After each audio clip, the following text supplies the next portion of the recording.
Israel और Hamas में जारी जंगी हालात के बीच यमन के हूती विद्रोही लगातार खौफनाक रुख अपनाए हुए हैं। इजरायल विरोधी हूती विद्रोही शुरू से ही हमास का समर्थन करते आए हैं। हूती लड़ाके यहूदी देश इजरायल पर लगातार हमलावर हैं। लड़ाकों की ओर से इजरायल पर सीधी मिसाइलें भी दागी गई हैं, तो इजरायल से जुड़े जहाजों को निशाना भी बनाया जा रहा है।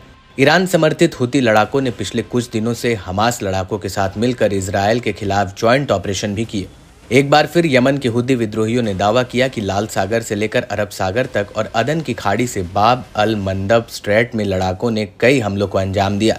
हूती विद्रोहियों के प्रमुख सैयद अल हौथी ने खुलासा किया कि अमेरिका, इजरायल और ब्रिटेन से जुड़े जहाजों पर हमलों की संख्या में 170 का आंकड़ा पार कर गई है। हूती लड़ाकों ने अपने घातक ऑपरेशंस के जरिए 25 से ज्यादा बैलिस्टिक और क्रूज मिसाइलों, ड्रोन और नौसैनिक जहाजों के साथ ये जोरदार हमला किया है। हूती विद्रोहियों की मुखिया ने अमेरिका और ब्रिटिश जहाजों के नेविगेशन सिस्टम की खामियों पर भी बड़ा खुलासा करते हुए कहा कि एक बार जब वे गुजरते हैं तो उन्हें निशाना बनाया जाता है। इस दौरान सैयद अल हूती ने हिंद महासागर में भूमध्य सागर में हूतियों के अभियानों को बढ़ाने की हुंकार लगाई। सैयद अल हूती ने घोषणा की कि ये इलाके अब यमन आर्म फोर्स के कब्जे में हैं। ऐसे में यहाँ सैन्य कार्रवाइयों को बढ़ाया भी जाएगा और ऑपरेशनों को तेज धार भी दे जाने का ऐलान किया जाएगा।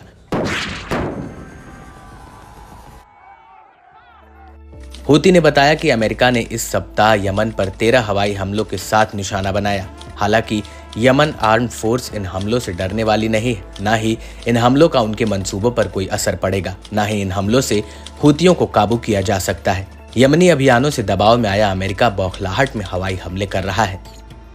इस सब के बीच यमन नेता ने गाजा में चल रहे नरसंहार पर नाराजगी जताते हुए वैश्विक संस्थाओं और अरब देशों के रवैये पर सवाल उठाया।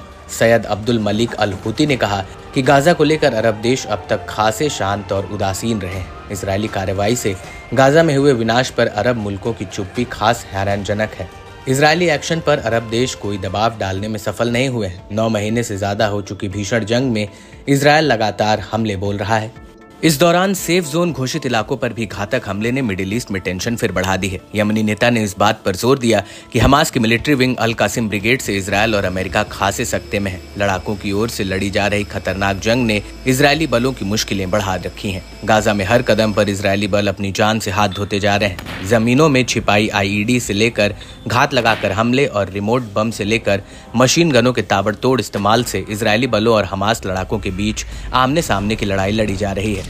हूतियों ने दावा किया कि लड़ाकों के हमले तब तक जारी रहेंगे जब तक इजरायल गाजा में अपने सैन्य ऑपरेशनों को रोक नहीं लेता।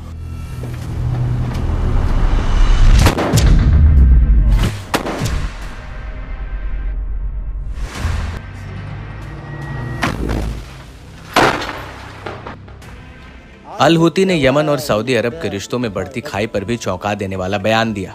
उन्होंने कहा कि अमेरिका सऊदी अरब के अर्थतंत्र को हिलाने के बाद अब उसकी सेना को उलझाने की तैयारी में है। अगर सऊदी यमन के लोगों के खिलाफ हमला बोलता है तो उसके गंभीर नतीजे भुगतने पड़ेंगे। बता दें कि हाल में यमन आर्म फोर्स के सैन्य प्रवक्ता ने भी सऊदी को चेतावनी भरे लहजे में तीखी धमकियां दी थी। ऐसे में एक बार फिर दोनों के बीच टकराव की आशंका बढ़ने लगी है।